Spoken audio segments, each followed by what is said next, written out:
اتفرجت على أول 4 حلقات من مسلسل ابن النادي وطلع زي توقعاتي بالظبط. هل بقى توقعاتي كانت حلوة أو وحشة؟ ده اللي هنعرفه في الفيديو. والمسلسل من بطولة أحمد فهمي ومن إنتاج طارق الجنايني اللي هو أنتج الحريفة الجزء الأول والجزء التاني، ومن إخراج كريم سعد، وبرضه هو اللي كان مونتير فيلم الحريفة الجزء الأول والجزء التاني. وأنا ذكرت الاتنين دول ليه في الأول؟ عشان هم حسوا إن تيمة الكورة في مصر نجحت وجابت إيرادات كويسة في فيلم الحريفة، فقالوا إن هم يكرروها تاني بس على هيئة مسلسل. والمسلسل من تأليف مهاب طارق، وده اللي ألف ولاد الشمس ومسلسل إخواتي اللي نزلوا رمضان اللي فات. وبيشارك أحمد فهمي في البطولة، أحمد عبد الحميد وحاتم صلاح وجالا هشام ومصطفى بسيط وسيد رجب طلع في أول حلقة بس في المسلسل، وآية سماحة لحد الحلقة الرابعة كانت لسه ما ظهرتش. والبنت الصغيرة اللي معاهم لذيذة قوي على فكرة، مع إن آخر 8 9 سنين في مصر دايما بيجيبوا أطفال دمهم تقيل، وأنا مش عارف اسمها عشان هم مش كاتبينها على موقع السينما دوت كوم، وأنا بجري التتر بصراحة لما باجي أتفرج على المسلسل. والمسلسل حصلت معايا كذا مشكلة أو وأنا بتفرج عليه، أو حاجات ضايقتني. أول حاجة وهي توقع أحداث المسلسل، إن أنت من أول مشهد بتبتدي تفهم أو خلاص تتوقع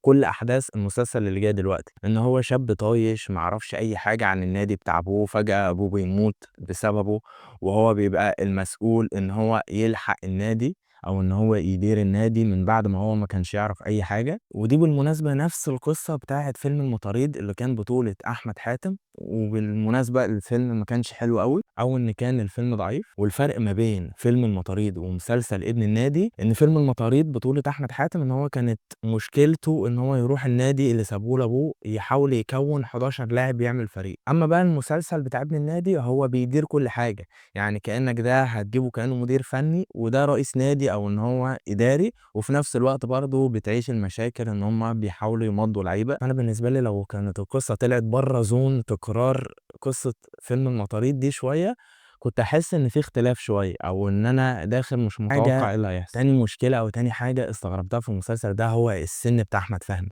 ان احمد فهمي طالع شاب طايش وفقدان وما يعرفش حاجه عن شغل ابوه ولا عن نادي، وهو سنه كبير.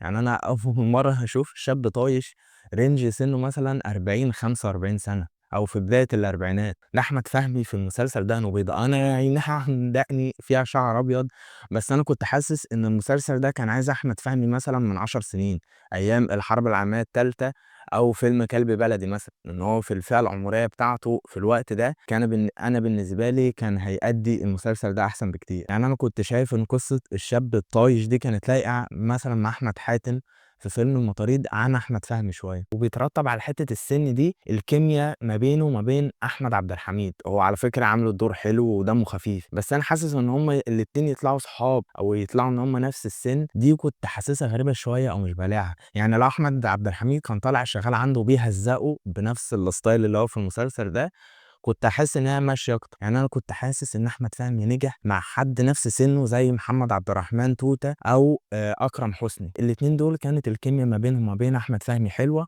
وفي نفس الوقت ان انت تحس ان هم نفس الجيل او نفس السن، فما تحسش ان في جاب قوي. تالت خازوق انا شفته في المسلسل ده وهي الكوميديا الرخيصه او الكوميديا اللي مش مكتوبه قوي. انا حاسس ان احمد فهمي من بعد ما نجح بيها في مسلسل رايح المدام، وانا بشوف اصلا مسلسل رايح المدام ده من اكتر المسلسلات الكوميديه اللي ضحكتني، بس هو كانت ضربه كده واحده وخلاص، ان انت تحس ان هو ما فيش حدوته قوي مكتوبه، بس الابطال بيعرفوا يضحكوا. وده هتحسها من المسلسل اللي مطلعين اخته مصممه بوكسرات. انا حاسس ان اللاين ده هم كانوا كاتبينه ان هو يبقى صريخ ضحك. انا حاسس ان هو اللاين لحد دلوقتي ما بيضحكش. هو اللي بيضحك شويه علاقتها مع احمد عبد الحميد، او المشاهد اللي احمد فهمي بيتريق فيها على رئيس النادي بيراميدز او على شريف اكرامي، ان هو يقول لك ده رئيس نادي بيراميدز فود بلوجر، او يتريق على شريف اكرامي اللي هو ما بيعرفش يصد. تحس ان هو اللي كاتب المشاهد دي انا متاكد ان 100% هو احمد فهمي، المؤلف ملوش علاقه بيه. ان هو احمد فهمي عايز يقول ان انا اهلاوي جدا ويستغل جمهور الاهلي ان هم يشيروا المشاهد دي. واحمد فهمي على فكره عمل الحركه دي مع خالد الغندور لما جايب قزم وقال لك ايه ده بندق على خالد الغندور. فهو تحس انه في كل فيلم او في كل مسلسل بيطلع تخليص حق كده مع الزملكاويه. واحمد فهمي انا عارف والناس كلها عارفه ان هو اهلاوي جدا، بس انا كنت حاسس ان هو داخل المسلسل المسلسل ده مراهن بزياده ان الاهلاويه هيقفوا في ظهري ويشيروا بقى المشاهد اللي فيها قصف جبهه لرئيس نادي بيراميدز ولاعيب مش عارف مين ومين وبتاع، بس انا كنت حاسس ان هي بقى واخد قوي، حتى ما كانش دمها خفيف. رابع مشكله عندي بعد ما اتفرجت على اول 4 حلقات وانا مضايقني ان الحلقات بتنزل حلقتين كل اسبوع، نزلوهم على بعض ما تعملوهوش ان هو مسلسل 30 حلقه عشان الناس ما تخرجش بره جو المسلسل. نرجع بقى للمشكله الاساسيه ونسيب الفرعيه، ان المسلسل بعد ما عدى عليه 4 حلقات ما فيهوش الكوميديا العاليه قوي ولا حتى الكوميديا المتوسطه، هو تحس ان الكوميديا اللي في المسلسل ده كوميديا لايت كده وخلاص. تطلع بقى في مشهد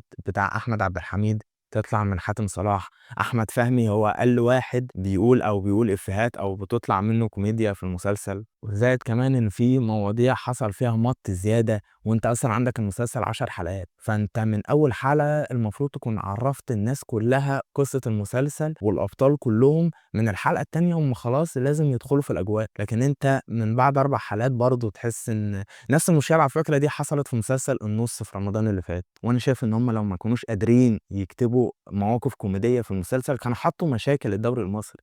الدوري المصري اصلا غني بالحوارات والمشاكل، ده لو جابوا رضا عبد العال في 5 دقايق في المسلسل كان عمل جو عن المسلسل كله. ان هم اصلا لو ذكروا الفلوس اللي ما بتتوزعش بالعدل بين الانديه، او الانديه اللي بتدي للعيب تيشيرت واحد يقعد بيه طول السنه يغسله ويجي بيه يلعب بيه، تحس ان في حاجات كتير قوي المسلسل ما جاش جنبها. والمسلسل مركز في لاينات ضعيفه جدا، ان هو حاسس ان ممكن دي يطلع منها كوميدي. وعايز اتكلم بقى على مشهدين، ان في مشهدين استفزوني في المسلسل. واول مشهد بتاع حاتم صلاح وهو لسه رايح النادي يبتدي يدرب الفريق، وجابوه ان هو بيتخانق مع سواق المشروع او سواق الميكروباص عشان بقيه المحافظات ما تزعلش مننا، وهو بيديله الاجره وهو نازل في الاخر. قام محسسني ان هو راكب اوبر او راكب تاكسي، فتحس ان برضه ان دي كتابه الاغنياء، مع ان مهاب طارق كاتب تقيل يعني وعامل مسلسلين رمضان ده جامدين، بس انا حاسس ان هو لما قبض ريح شويه. يا اما دي اجتهادات بقى من الممثلين ان هم بعدوا خالص عن الطبقه اللي تحت. يعني ازاي انت جايب واحد راكب ميكروباص عشان يروح النادي بيدفع وهو نازل، فدي هتخليك ان اي كلام هيحصل لك بعد المشهد اللي انت حاسه انه مش واقعي ده هيجي لك ايرور مش هتبقى مقتنع بيه قوي. فهو الموضوع عامل شبه لما يجيب لك بطل او بطله قاعدين في حاره شعبيه عاملين سنانهم بس ب 700,000 جنيه غير بقيه الحقن اللي في وشهم، والمفروض تقتنع ان دول فقراء بجد. تاني مشهد استفزني وده اكتر مشهد اتشير على السوشيال ميديا، ان هو احمد فهمي وهو رايح لابوه المؤتمر الصحفي اللي هم هيعرضوا فيه درع الدوري، وجايبينه بقى ان هو مش عارف اي حاجه وما بيفهمش اي حاجه في الكوره ولا متابع اي حاجه. فالمهم حد صحفي بيساله في المؤتمر ده بيقول له ايه رايك في نادي سيراميكا، فقال له ده طبعا شركه سيراميكا شركه كبيره، ده هي اللي عامله الارض بتاعه النادي كلها والسيراميك بتاعها محترم ومش عارف ايه. طب انت حضرتك المفروض ما تعرفش اي حاجه عن النادي نهائي، ازاي عارف الشركه ان النادي اشترى منها السيراميك؟ انت المفروض بقى خلاص شاب فقدان وما تعرفش اي معلومه ولا كبيره ولا صغيره عن النادي، ازاي عارف بقى المعلومه الدقيقه دي؟ يعني انا كنت حاسس ان هم لو بدلوها شويه، قال لك مثلا نادي الشرقيه للدخان فقال لهم والله ده المعسل بتاعهم زي الفل ومش عارف ايه، دي كنت حاسس ان هي ممكن تجيب الكوميديا اكتر. او ان هو مثلا يقولوا البنك الاهلي فيقول لهم والله ده الفيزا اتسحبت مني والكريدت كارد وبتاع.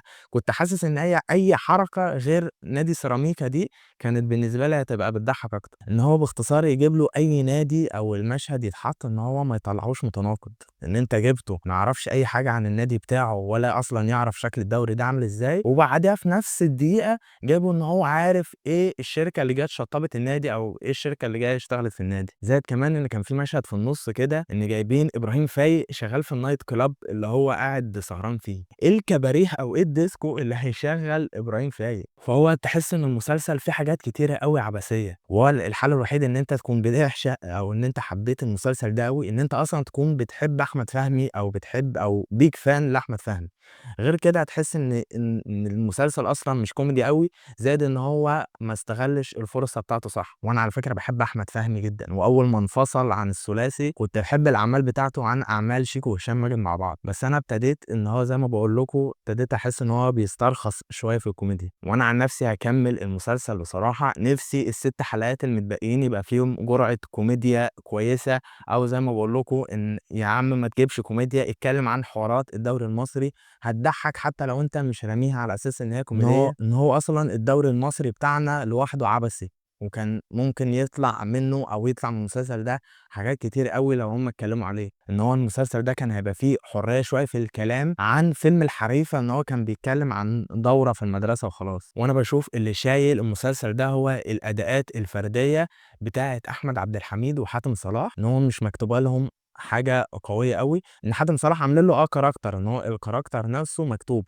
لكن المشاهد بتاعته أنا حاسس إن هي مش مكتوبة. يعني هو طالع لك إن هو الأعرج ومراته مش عارف بيخلوه يمسح ويكنس وبتاع، إن هو شخصية مهزأة يعني، لكن بقية المواقف أنا حاسس إن هي مش متعوب عليها أوي أو مش مخدومة أوي. وجالة هشام أنا باحبها وباشوفها دمها خفيف، بس أنا برضه حاسس إن لاين البوكسرات ده أنا بالنسبة لي ما ضحكنيش، ممكن ناس يعني تموت على نفسها من الضحك، بس أنا كنت حاسس إن هو بايخ شوية. وتقييمي للمسلسل ده بعد أول 4 حلقات هو 4/10. يا رب ال6 حلقات اللي جايين يبقوا أو بيقدموا حاجة أقوى من كده. وأنا لقيت ناس منزّلة فيديوهات مراجعة على المسلسل بعد أول حلقتين، أنا حسيت إن هو حلقتين مش كافيين، مع إن المسلسل 10 حلقات مسلسل قصير، بس أنا كنت حاسس إن هم مش كافيين إن أنا أطلع أتكلم عن المسلسل، بس بعد كده حسيت إن هو أول حلقتين زي تاني حلقتين. وبس كده يكون الفيديو بتاعنا خلص. يا ريت لو الفيديو عجبك ما تنساش تعمل لنا لايك وشير للفيديو وتشترك في القناة لو أنت لسه ما اشتركتش.